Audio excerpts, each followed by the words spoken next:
One shot changes a lot of things, like mentally. You hit a couple of good shots and you're feeling good. I think there's two different types of golfers. I think there's one that just, like Rory, just hits one, like hits it, finds it, hits it again. So Yeah. Tiger Woods never held a course guide in his pocket. Realistically, where would you be happy finishing? And you went, I'm going to win. I always said to everyone I wanted to be like the youngest to get onto the tour. Welcome back to Going Off Plan, the podcast where we speak to people who rewrote the rules and redrew the blueprints for success. Good. Nice. So, episode 3, here we are. So, joining us today, he's part of the furniture here at API Global, Alex Paioni, the managing partner of APIX. Welcome, Alex. Morning, Michael. Good morning. So, today we've got a very special guest. This chap at the tender age of 19. He's the second youngest ever golfer to secure his DP World Tour card through Q School after Rory McIlroy. Mr. Joshua Berry.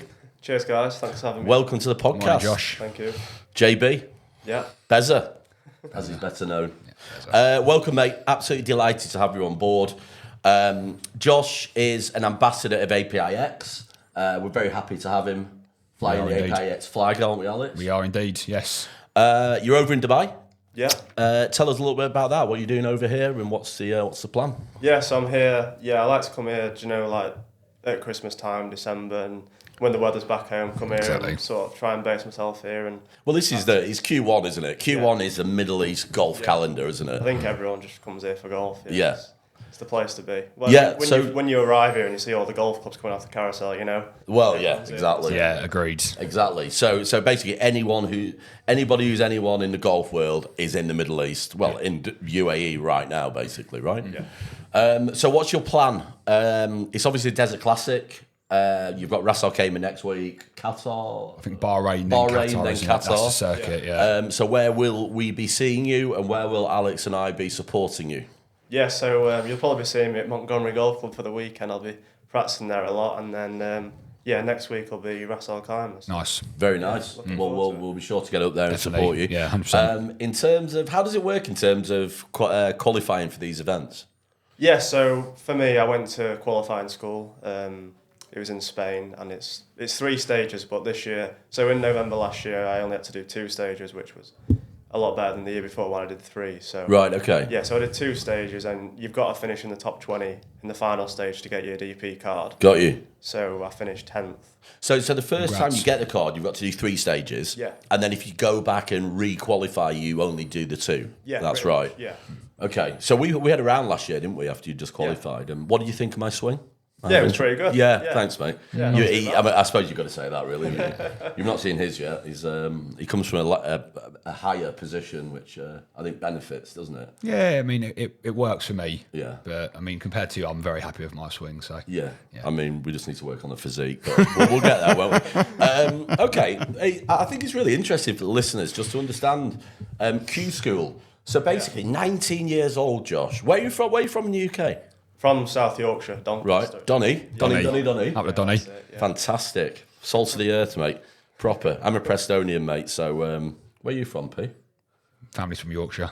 Right. It's got a slightly hence different. the Leeds United Slightly different headquarters. accent. Yeah. You a Donny fan? Not really. I don't really watch football, to be honest. That's probably for the best, mate. All my family watches Liverpool, so I just... Oh, really? Really? Reds? Yeah, wow. Why is that? I tune in. Just family. Like, I think my dad's mad for them. So. Right. Passed down through the generations. Pretty much, yeah. Yeah, it's a shame, Just isn't it? focus on your golf, Anyway. though. Don't get caught up in all the football nonsense. Yeah. Where are you from, though? You from...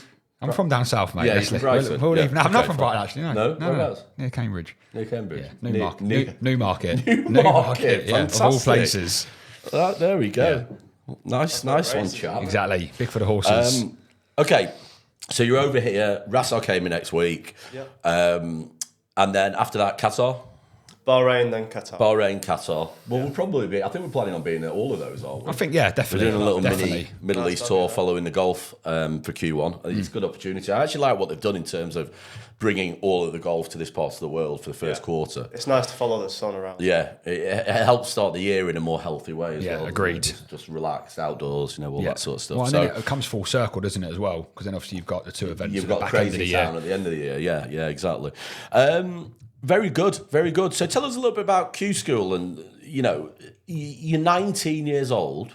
before Q School, what position was your golf in? Yeah, so I assume you were an amateur, were you? yeah. So the first time round, I was 18. Like 2 months prior to that, I was playing junior golf. So Wow. 18 golf, and then I always, because one of my friends got through Q School, and I played with him quite a bit, and I knew what the level was to get through, and I always had that in the back of my mind. So I just all year I just thought about Q School, and then I weren't expecting to get through my first go at being 18 as well. It's just phenomenal. It's obviously quite hard to do, and then It's incredible. yeah. So play well. if I get my calculations correct, you've gone from amateur golf, you're straight into DP World Tour card. You're expected to jump on a plane, fly all over the world. It's probably going to cost you what, minimum 100k? Yeah. Sterling to go and enter these competitions, and I think that's something that people don't understand about golf. Yeah, it's it's very easy. The top 20 make a lot of money, and everyone associates this huge wealth with golf. But there's 150. Did you say there's 150 people in the field? Yeah. A lot of those will maybe break even. Yeah. Right. So I think the top 100 in the world rankings are doing all right. Right. Okay. Yeah. So that's really the aim, is it? Yeah. The initial focus. Yeah. In fact, I remember asking you this. We played the L's, didn't we, last year? Mm-hmm. And I said to you, and I'll never forget it, because it was quite a profound response from you. But it's probably the difference between my mentality and yours. Well, certainly is. I said to you, so you're going to these events. I think you were going down to Were you going to Kenya? Yeah. And I said, what realistically, where would you be happy finishing? And you went, I'm going to win. And it kind of took me aback. Yeah. No, it's a mentality to have, though, isn't it? You did quite well in Kenya, didn't you? Yeah. So that was a decent event, wasn't it? It was nice to go out there early on in the calendar and play decent. Yeah, I can imagine. But that mentality must serve you as a 19-year-old going into the big wide world, getting on a plane. And a lot of this, just tell us about that and where the psychological change, basically, from how you had to prepare yourself to do what you'd done. Yeah, and the challenges with that. It's definitely a lot different. I think playing junior golf, you're sort of UK and Ireland, just travelling to Scotland and Ireland, basically, and down south. And then you get your DP card and you're going to South Africa 4 days later. So it's insane, isn't it? It's crazy. Brilliant. I sort of, the first week I was following older people around, because obviously I'm not used to going that far away and on my own with a caddy. So, it was a lot different, but I can imagine. Really good experience. And did you have one caddy last year, or did you move through, or did you take club caddies? Because I think that's one option, isn't it, when you're starting out, that you can essentially rent a caddy, but by competition to competition. Yeah, there's a caddy association, so each week they can help you out if you haven't got one.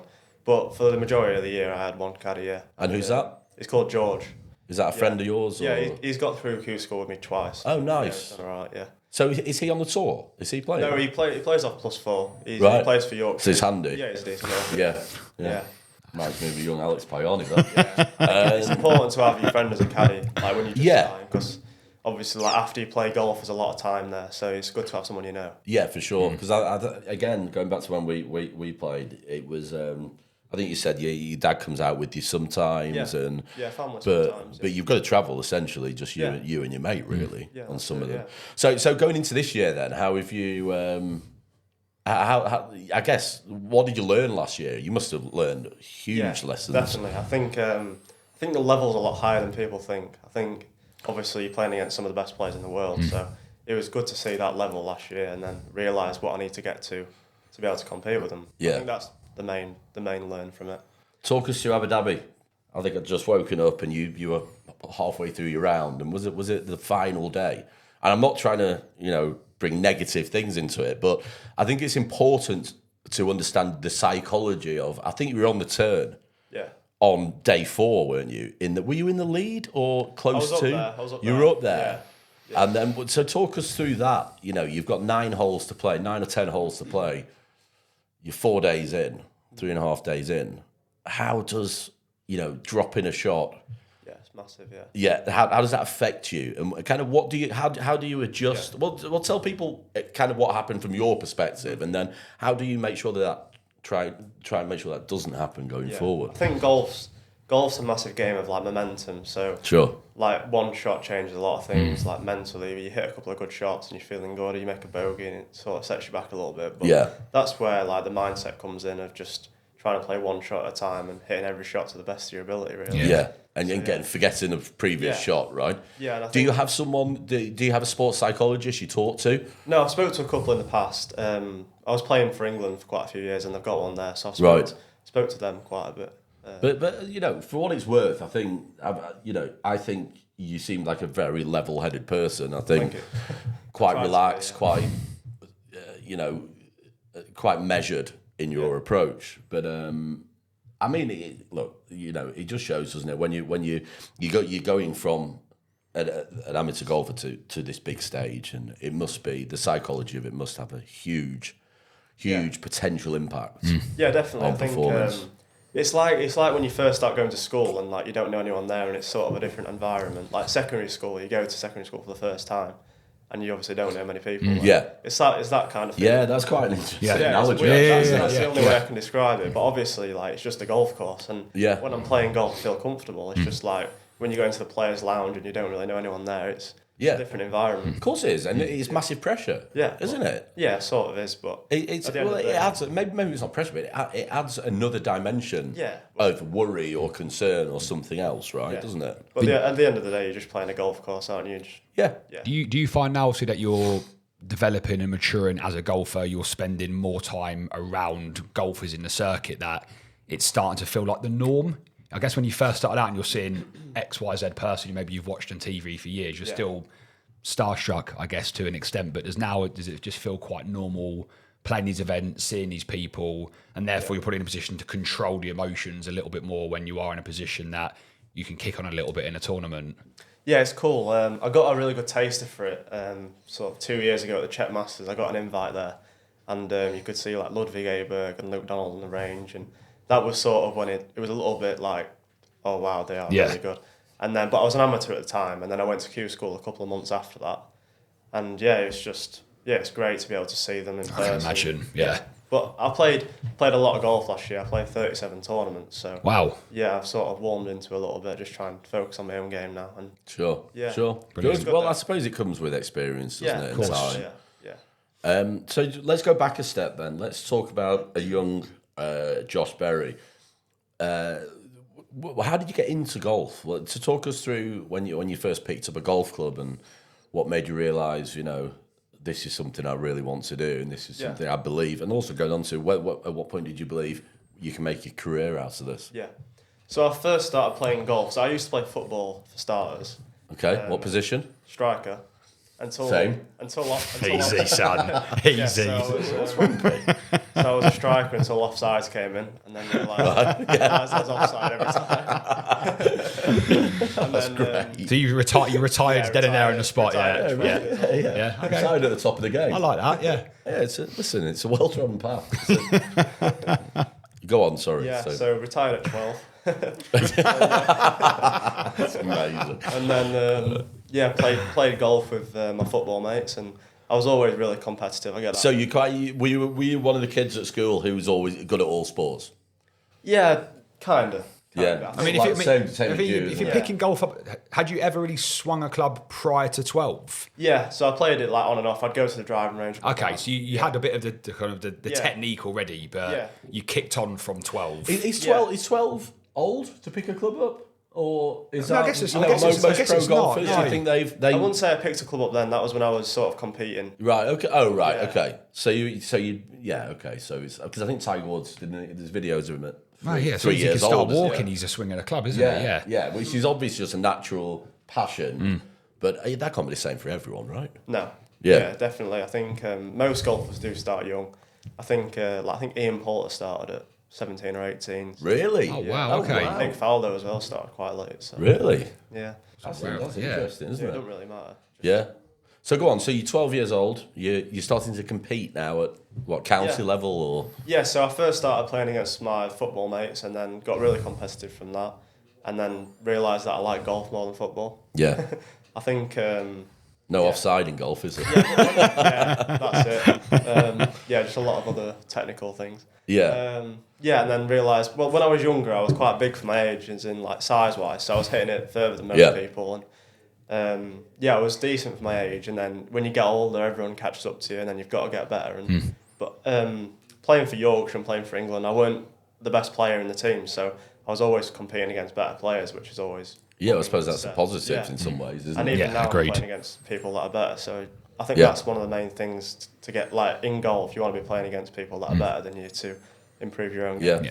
So what point did you think, do you know what, I'm going to go for this, because it's an unusual route. Am I right in saying that? Going through Q School's an unusual route? Yeah, most people go to the States for college. Yeah. Right, okay, so talk us through that approach. Is there any reason why? Is it an age? I suppose the age. No, I isn't think it? if I'm being honest, it's probably just the schoolwork. I think Okay. I've not always been the brightest in school, so I think.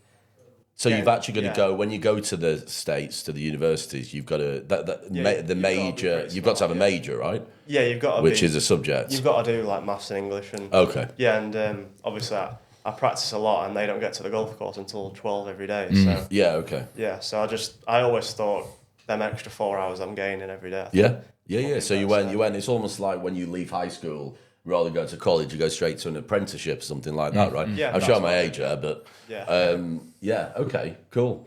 So that's really interesting, isn't it? In terms of you've gone straight into it, and in the amateur game, is there any money to be made in the amateur game?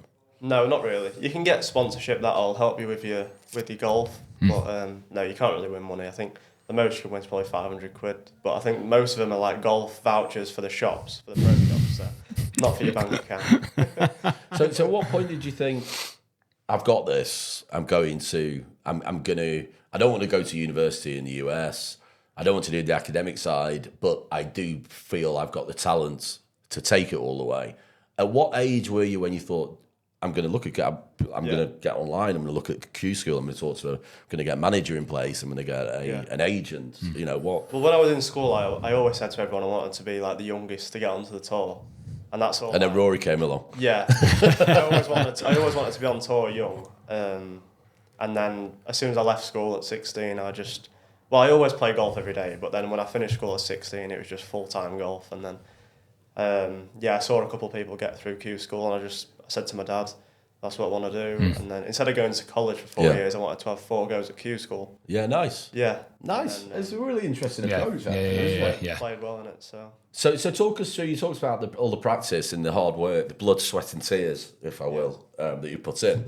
What does that look like, or what did it look like before Q School, before you got your card, and then what does it look like, your regular week now? Yeah, I've always been someone who practices a lot. I think sometimes too much. So at tournament weeks, you definitely don't want to put as many hours in as you do on off weeks training. That's something I've learned a lot last year. I was definitely practicing too much and not resting enough. I think rest and recovery is really important in golf. But obviously you want to put the hard yards in when you're away. Yeah, of course, Get good. So probably a day in the life would look like wake up and stretch and go to the gym, and then try and spend 2 hours on each part of the game. So 2 hours putting, 2 hours chipping, 2 hours on the range. Wow. That's some serious commitment. And then play golf as well. Then play 18? Yeah. But even that, although you're practicing physically the game, it's that psychology of being in your own head for that long. Yeah, it's definitely. You've got to have that temperament, haven't you? You've got to have that. You've got to be cut out for it. Yeah, you've got to be. Yeah, that's probably a good way to put it. You've got to be cut out for it. Yeah. That's incredible. And do you have the same challenges as maybe the amateur golfers have, which is you'll absolutely strike them on the range, and then as soon as you get on the first tee, you shank it? Yeah, that's just golf. I think some of my best rounds I've not played great on the range, and then gone and played just with no expectations and played well. Well, you can't perfect the game, can you? No. That's why it's such a beautiful sport. Yeah. Okay, so have you you had your first full year last year on the tour. You're entering your second year. Have you faced what hurdles did you face last year? And I suppose what did you learn from them, and how did you overcome those hurdles? Yeah, I think some of the hurdles last year was a lot of missed cuts. Yeah. I think I was playing a lot of golf last year. So last year I played 37 tournaments. And what's the norm? would you say? Early 20s. Right, So okay. So you were out there in your first year, yeah. you just wanted to experience, get as much. Yeah, a I'm lot guessing. of pro golf in there, so trying to get as much experience as I can early Sure. on. Do you think that was a good move? I think it was a good move, even though I didn't play my best and I weren't prepared as well as I could have been to play good golf. But obviously, looking back at it now, I've had a lot of rounds in there to to look back on and again, it's played a lot of fun. different golf courses in different countries. So I'm right in saying that you didn't manage to keep hold of your card, and therefore you went back to Q school. Just for the listeners, what is Q school? I suppose we've not really explained that yet, have we? Yeah, so for people that have not kept the card on the DP World Tour, they go to qualifying school, it's called, and it's made of 3 stages. It's 4 rounds in the first stage, 4 rounds in the second stage, and then 6 rounds in the third stage. And then after the 4 rounds in the third stage, there's a cut, and then there's 2 more rounds. And then in the second stage last year, it's 6 rounds of golf. The final stage last year, 6 rounds of golf, and after 5 rounds, the rain delay made it cancelled. Oh wow! So it was actually 7 days. Oh wow! And So there's a lot of golf there as well. Wow. Isn't there? I shot 1 over in the 5th round, which put me to like 30th. I was always inside the top 20, and then To the top 20 that get the card. and I slipped to 30th, and I had a day to sort of think about it all day. Right. Yeah, so it was. That's No. again psychological so- challenges, isn't it? Yeah, me, Muffy, and my caddy was just in a coffee shop pretty much all day, just talking about what we Yeah. need to do the next day, and then And was Muffy on the round? Did he walk? Can he walk the watched course the with last you? round. Yeah. Nice.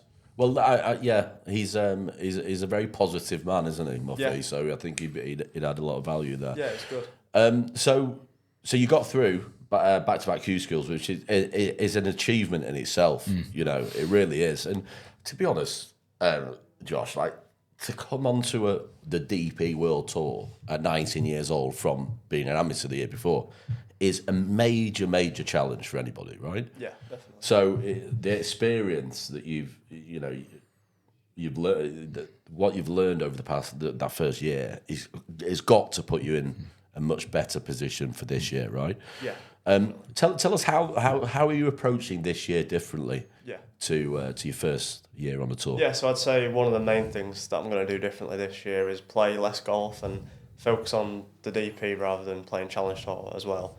So just focus on the events that I get into, and then on the off weeks I'll see the coaches and spend a lot more time resting and in the gym. So you mentioned the Challenge Tour. So just for reference, the DP World Tour is the top tour. Yeah. You then have the one level down, which is the Challenge Tour, which is a bit like the Premier League and the Championship. Yeah, that's the best way of explaining it. Yeah.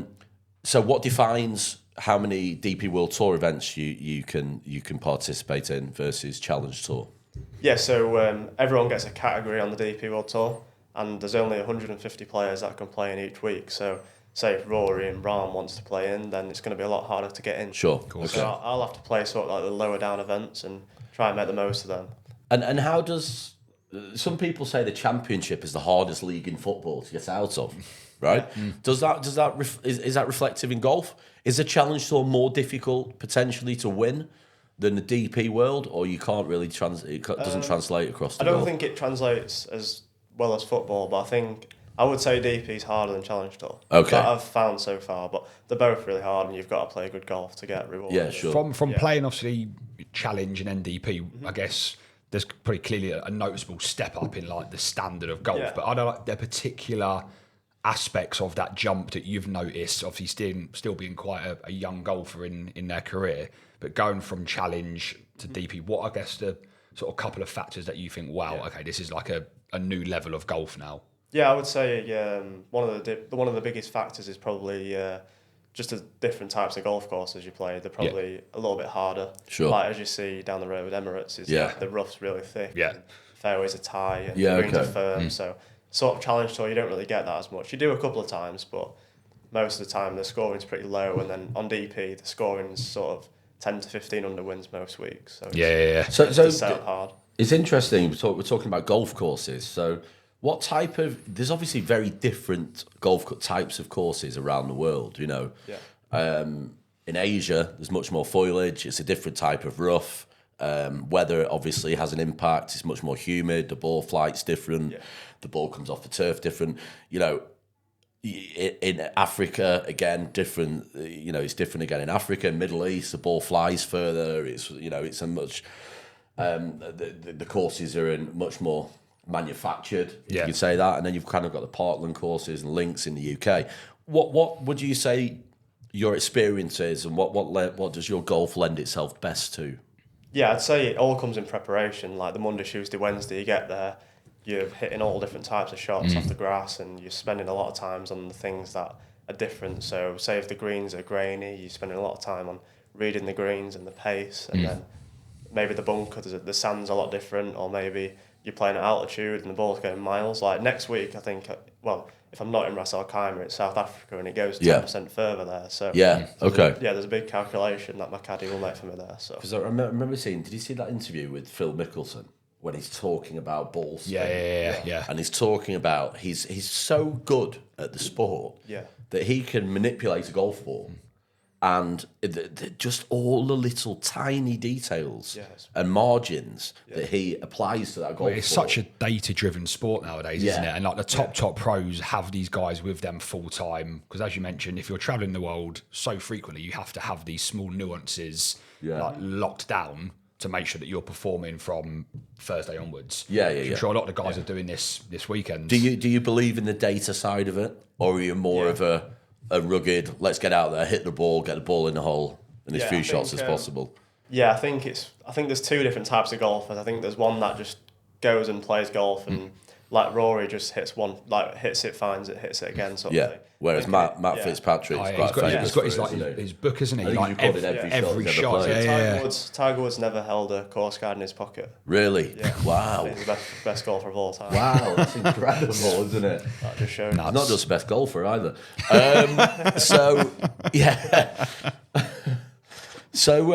Right, look, it's really, really interesting to hear. Where do you sit then? I think a bit of both. Okay. I think I like to just play golf. I think you can definitely overcomplicate it sometimes, especially if you're not the smartest person in the world. Yeah. But yeah, I'll definitely talk about the shot of my caddy, and I'll have all the numbers, like the front of the green, the back of the green, how far I want to hit it, how far it's playing, all them sort of things. But even if you are the smartest person in the world, Yeah.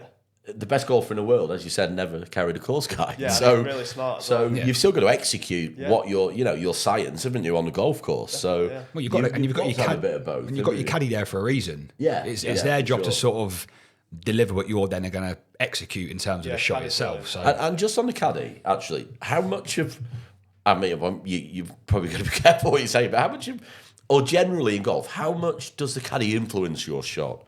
How much? I suppose it's different from golfer to golfer, right? But if you're in your position, your caddy's one of your best mates. You've played with him for years. Does it add a huge amount of value to you, or does it just keep you level-headed and almost brings in that other perspective that you're not allowing yourself to see? Yeah, I think everyone's different with caddies. I think some people like to have a caddy where they don't speak to him after they play golf, and it's just there for business rather than having someone that you know and who's your good mate. I think for me, having a caddy who's good with numbers and knows what they're doing is like really important. Because, like, I went to Korea last minute last year, and went there, and I couldn't take my caddy with me because it was so last minute, and had someone there who didn't speak any English. Wow. And I've never met before. But knew the course, right? Yeah, knew the course, but obviously there was a language barrier. Yeah. And there's a big difference there between speaking to someone and doing it all by yourself. Of course. Who was it who played in the PGA recently and one of the fans had to jump on? Oh, I know who you're talking about. I can't remember who it was. It was one of the Asian players, wasn't it? I think. I can remember that. Their caddy got crocked, didn't they? So someone from the crowd did it roll his ankles? Yeah, so he jumped in. Yeah. Once someone in the crowd. I mean, I can't imagine that offered much value. Caddies are definitely important. Yeah. So how did you play when you had the? What did you say in Korea? Was it Korea? Yeah, so Korea was the week before the second stage of Q School. So a lot of people didn't play that tournament to prepare for Q School because they thought it was a long way to travel. Sure. But I thought I'd just go there because it's the last opportunity, and obviously every week matters. Yeah. Of course. And went there confident and didn't play my best golf, and then had the weekend to just really practice, and then found something really good. Right, some nice. good feels, and then went to Q School. I mean, hats off to you, mate, for getting on a plane and flying to Korea. Yeah, It's a different. I've been to to Seoul, it's a very, very different place to to Doncaster. Yeah, I was there. Yeah, For you to get on that plane, go and get this shit done. Fair play, because if you keep that attitude, then you're going to learn a lot quickly, aren't you? Agreed. And it's going to set you in a much better stead. Right, let's look at the dream. What's your dream? What's your short term and long term goals in this game? And what's your ultimate dream in golf? Yeah, my long-term dream is to be the best player in the world. 100%. Love that. Love it. Yeah, That's I what love I it. go to bed dreaming of every night. Man. I set a lot of goals and plan a lot of my stuff, so I'm always planning on how I'm going to be the best player, just the best version of myself. Really. What about the Ryder Cup? Is that something that's got to be I love match play. In amateur golf, there's so much match play, and you play for your country and GB and I, so it's always great. I think the Ryder Cup's amazing. That's the hardest shot in golf, isn't it? The first tee of the Ryder Cup. You heard about Tyrrell not being able to tee you up on the first tee. Yeah. Really? I mean, we had a talk with Darren Clark a few years ago up at the race to Dubai, and somebody asked the question, "What's the hardest shot in golf?" And he said, "Look, you ask any player who's played in the Ryder Cup, it's the first tee. I mean, it's the first tee of the Ryder Cup. You can't, because it's a team sport, played by individuals, right?" Golf is such an individual sport. Yeah. You've got this huge added pressure, I guess, of letting people down. Yeah. Right. And there's so much history to that event playing against the Americans. Yeah, Isn't it's one of the most competitive, if not the most incredible competitive competition in sport. Agreed. Yeah, and one of the best Tiger's the best golfer of all time, and one of the most mentally strength. Yeah. And he's not had the best. Record. Well, there you go. Exactly. Exactly. It's just a weird format. And but what a brilliant competition. Yeah, it's so good. Hopefully, at some point in the future, you'll be flying the flag for Team Europe, mate. And what about short-term goals? You're entering your second year, or you've entered your second year on the tour. You've learned a lot from your first. What are your short-term goals for this season? What do you want to achieve? Yeah, so short-term goals is so one of them performance-based would be to get into the top 40. The race to Dubai. That would be massive to get into that. Yeah. So it's obviously you've got to play really good golf to get into it, but you've got to dream big in this game. Of course you have. Yeah. I think that's a really good goal, and then just like a really short-term. I know it's a bit cliche, but just to keep getting better. Yeah. And have you changed anything about the technical side of your golf? Obviously, the approach to how many competitions you're going to play in, more rest, that bit I get. What about the technical side? Have you tweaked anything on your swing or your putting or anything like that? So last year I played 37 tournaments, which is a lot of golf. And when you're not having weeks to sort of see the coaches and reset, you fall into bad habits if you're not careful. Yeah. So sort of looking at my swing from last year, it wasn't great at a certain point. And then obviously when I've had time to see the coaches, it's got a lot better and worked hard with my team around me, and it's in a good place at the minute. How much of the game is putting? Yeah, well, it's half of your strokes per round, so it's 50% of the game really. Yeah. Sub 100 yards is just something that I just never practice, and it shows. Yeah, but it certainly does on the dance floor. Okay, good, very nice.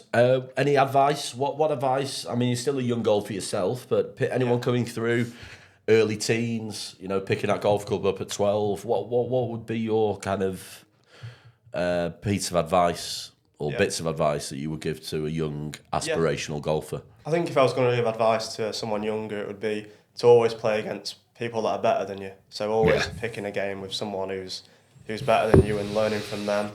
I think that's really important. Well, you naturally pick up on sort of their good habits, don't they? So, if someone's obviously a very good golfer and they're hitting great shots, okay, how can I mimic that, or how can I get close to what they're doing? I think that's with any sort of walk of life, isn't it? Business, sport, you kind of want to surround yourself with good, positive individuals because it's quite infectious in that sense, isn't it? Mm-hmm. Yeah, absolutely. It's solid advice, isn't it? Yeah. It's solid advice. Your level, you come up a level if you're working alongside. You always find you play better as well when you play with better players. Definitely. It's working at API Global, isn't it? Well, yeah, to an extent. So that's golf. I'm concerned you might say you don't have any other interests because you play golf so much, which I'm really really blown away by. But what other interests do you have outside of golf, and what keeps you busy outside of golf? At the minute, I've been playing a lot of darts. Oh, have you? Nice. Yeah, I think everyone's on a loop later their energy, aren't they? Yeah. Well, even API are. We contacted his manager. We got an email back today saying he's not got any sponsorship opportunities 2025. So, yeah. Yeah, it's have you been to the darts? No. Oh, no, you've got to go. I like watching the games and sort of playing it myself. I can spend a couple hours on dartboard and just enjoy myself. Yeah. I suppose there's synergies, isn't there, between the two sports? It's an individual sport, and it's very repetitive in terms of what you do, and you perfect that technique. And it's just one dart at a time. Isn't it? Exactly. Yeah. It's all mindset. No, interesting. No, I think he's going to have a big year, old Mr. Listler, isn't he? This year. And again, you must take some inspiration from that. The guy's 17. Yeah, you look up to people like that. Yeah, for sure. So he's number 2 in the world, and he's 17 years old. So it's insane. I mean, is he 17? Yeah. He's had a tough paper round, didn't he? Check passport. Yeah. Fair play to him, though. Yeah. Oh, yeah. He's put the sport well and truly back on the map, and I think he's attracting a much younger demographic now, isn't he? As well with it. So yeah, fair play. Yeah. No. Good job. All right, mate. So in terms of just a little bit on the real estate side of things. Obviously, as you know, with APIX, we focus on the sports world. We try and help clients like yourself. You're quite an interesting client for us because you're right at the beginning of your career.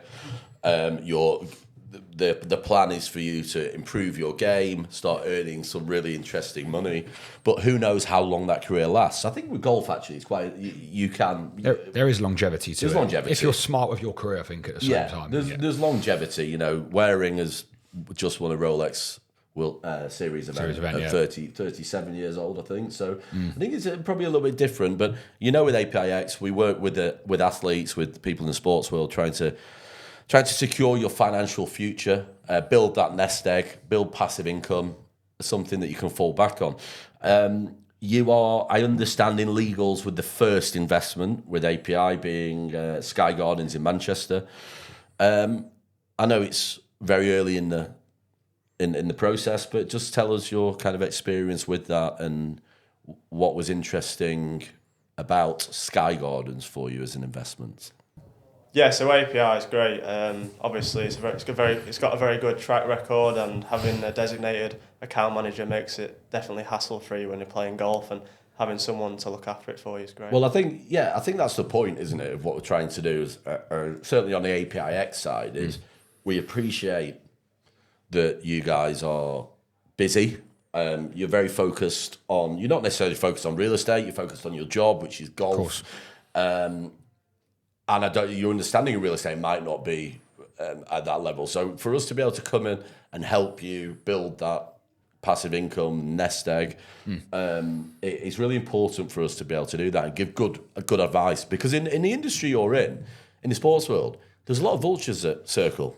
And there's a lot of bad advice that happens. So I think that's really important for us, isn't it? Yeah, definitely. And I think obviously with Josh still being at such a young age, it's important that we've had a chance to sit with him, I guess, understand your goals moving forward. And obviously for API, when we work with athletes, it's a 10, 15, 20-year process. So now we have an idea of your early goals. How can we sort of grow your portfolio kind of bigger and ultimately continue to give you that sort of very relaxed experience while you're going out there, getting into the Ryder Cup team and obviously growing your career. We're going to grow that portfolio for you. So yeah, it's obviously it's brilliant work with Josh, and I think there's a lot we can do to continue supporting. The other thing as well, when we sat with you and talked about your risk profile, your aspirations, what you wanted to do, I think passive income was something that you were quite keen on securing. And we touched on it, the cost of actually going on the tour. You need to have some sort of cash flow.